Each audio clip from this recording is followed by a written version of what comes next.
వంటలు పిండి వంటల్లో మనం అమృత గారు కోరుకున్న రాజ్మా మసాలా కర్రీ తయారు చేసుకోబోతున్నాం. మరి దీనికి కావాల్సిన పదార్థాలు ఏంటో ఇప్పుడు చూద్దాం. రాజ్మా మసాలా కర్రీ తయారు చేసుకోవడానికి కావలసిన పదార్థాలు: ఉడికించిన రాజ్మా 1 కప్పు, తరిగిన ఉల్లిపాయ 1, తరిగిన పచ్చిమిరపకాయలు 3, అల్లం వెల్లుల్లి పేస్ట్ 1 టీ స్పూన్, ఉప్పు కారం తగినంత, ధనియాల పొడి 1 టీ స్పూన్, గరం మసాలా పొడి 1/2 టీ స్పూన్, జీలకర్ర పొడి 1 టీ స్పూన్, చింతపండు గుజ్జు కొద్దిగా, తరిగిన టమాటాలు 2, కరివేపాకు 2 రెమ్మలు, వెన్న 2 టీ స్పూన్లు, కొత్తిమీర కొద్దిగా. కావాల్సిన పదార్థాలని చూశారు కదా రాజు గారు. రాజ్మా మసాలా కర్రీ ప్రిపేర్ చేసుకుందాం. ఓకే అండి. సో స్టవ్ ఆన్ చేసేసుకున్నామండి. ఓకే, ఇక్కడ వెన్నతో చేసుకుంటున్నాం. వెన్నతోనా? అంటే ఆయిల్ కి బదులుగా మనం వెన్న యూజ్ చేస్తున్నాం. అవునండి. రాజు గారు, రాజ్మా ఉడకడానికి కొంచెం టైం ఎక్కువగా తీసుకుంటుంది కదా, అవునండి. మరి ఇది తొందరగా అయిపోతుందని చెప్పారు. అంటే మనం ముందుగా ఉడికించి పెట్టేసుకున్నాం. అది కూడా ఒక పూట ముందుగా నానబెట్టేసుకుని ఓకే, ఉడికించి పెట్టేసాం. దాంట్లో కొద్దిగా రాజ్మా మనం పక్కన తీసేసి మిక్సీ పట్టి పేస్ట్ లా చేసామండి. పేస్ట్ లాగా ప్రిపేర్ ఇది చేసుకోవాలి. మనకు గ్రేవీ లా వస్తుంది. అలాగే రాజ్మా ఫ్లేవర్ ఫుల్ లా వస్తుంది. పేస్ట్ వేసుకోకూడదా మనం? లేదండి, అంటే అక్కడక్కడ రాజ్మా గింజలు కూడా తగులుతూ ఉంటాయి. తగులుతూ ఉండాలి. అంటే ఒక పూట ముందుగా నానబెట్టేసుకొని మనం ఇప్పుడు ఎప్పుడైతే కుక్ చేసుకుందాం అనుకుంటామో అప్పుడు మనం ఉడక పెట్టుకోవాలండి. అవునండి. సన్నగా తరిగిన ఉల్లిపాయ ముక్కలు, అలాగే పొడవుగా తరుకున్న పచ్చిమిరపకాయలు,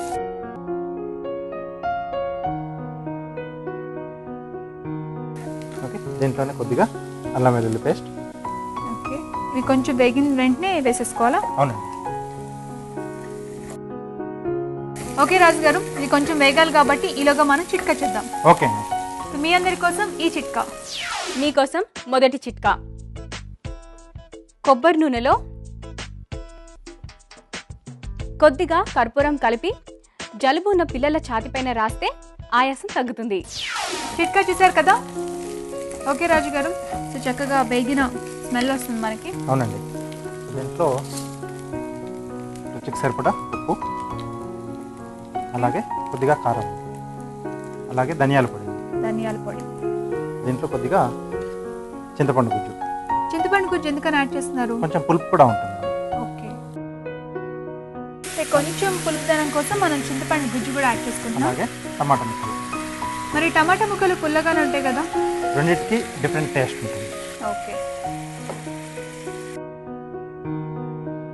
కొంచెం పులుపు కూడా కొన్ని మనకు అంటే చింతపండు గుజ్జు దగ్గరకు వచ్చేస్తుంది. అవును. ఇంకా టమాటాలు అంటే వెంటనే కుక్ అయిపోతాయి. సో దీంట్లో మనం ముందుగా ఉడికించుకున్న రాజ్మా గింజలు, అలాగే పేస్ట్ కూడా చేసుకున్నాం కదా, ఓకే. సో ఇది కూడా వేస్తున్నాం. ఇది మామూలుగా వెజ్ బిర్యానీ, వెజ్ పులావ్ చేసుకునేటప్పుడు ఇది బాగుంటుందండి ఈ కర్రీ, రాజ్మా మసాలా కర్రీ. అంటే పులావ్లోకి అంత బాగుంటుంది. బిర్యానీ ప్లేన్ రైస్లో బాగుంటుంది. ఓకే, అంటే బిర్యానీ, పులావ్ వీటికి కాకుండా ప్లెయిన్ రైస్కి బాగుంటుంది. అండ్ మెయిన్గా చపాతీస్, రోటీస్, ఇంకా పూరి. ఓకే, మనం రాజ్మా గింజల్ని పేస్ట్ చేసుకొని యాడ్ చేస్తున్నాం కదా, అందుకని థిక్గా ఉంది గ్రేవీ. అవును. ఇది కొంచెంసేపు కుక్ కావాలండి. అవునండి, కొంచెం మూత పెట్టేస్తారా? ఓకే, 2 నిమిషాలు ఉడికితే సరిపోతుంది. ఎందుకంటే ఆల్రెడీ మనం ఉడకబెట్టింది కదా రాజ్మా. అంటే ఆ మసాలా ఫ్లేవర్స్ మనకు ఆ గింజలకు పట్టుకోవాలి. ఓకే రాజు గారు, మరి కుక్ అయిందో లేదో చూద్దామా? ఓకే అండి. కొంచెం దగ్గర పడిందండి. దగ్గర పడింది. అలాగే రాజ్మా కూడా చక్కగా మసాలాలో ఉడికి ఒక డిఫరెంట్ స్మెల్ వస్తుంది. కొద్దిగా జీలకర్ర పొడి అండ్ ధనియాల పౌడర్ బిఫోర్ వేసారు, ఇప్పుడు జీలకర్ర పొడి యాడ్ చేస్తున్నారు అన్ని వేసిన తర్వాత. ఇది ఎండింగ్లో ఫ్లేవర్ బాగా వస్తుంది. ఓకే, అలాగే కొద్దిగా గరం మసాలా పొడి, గరం మసాలా, కరివేపాకు ఇక్కడ ఎండింగ్లో యాడ్ చేస్తున్నాం. అంటే దీని ఫ్లేవర్ కూడా బాగా తెలుస్తుంది. మామూలుగా ఫైనల్ టచ్ మనం కొత్తిమీరతో ఇస్తాం కదా, ఇక్కడ కరివేపాకుతో ఏంటి?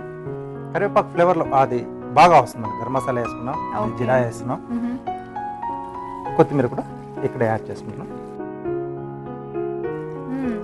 చూడ్డానికి కూడా బాగుంది. ఓకే, స్టవ్ ఆపేస్తే బౌల్లో తీసేస్తాం. సర్వ్ చేసుకోవడమేనా? ఎస్. ఇది కొంచెం థిక్గానే ఉంటుంది కదండి మనకి. అవునండి.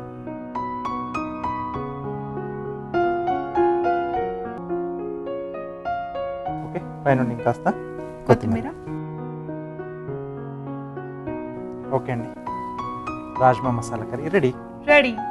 చూస్తున్నారు కదండి, మరి చాలా సింపుల్ గా మనం రాజ్మా మసాలా కర్రీ తయారు చేసుకోవచ్చు.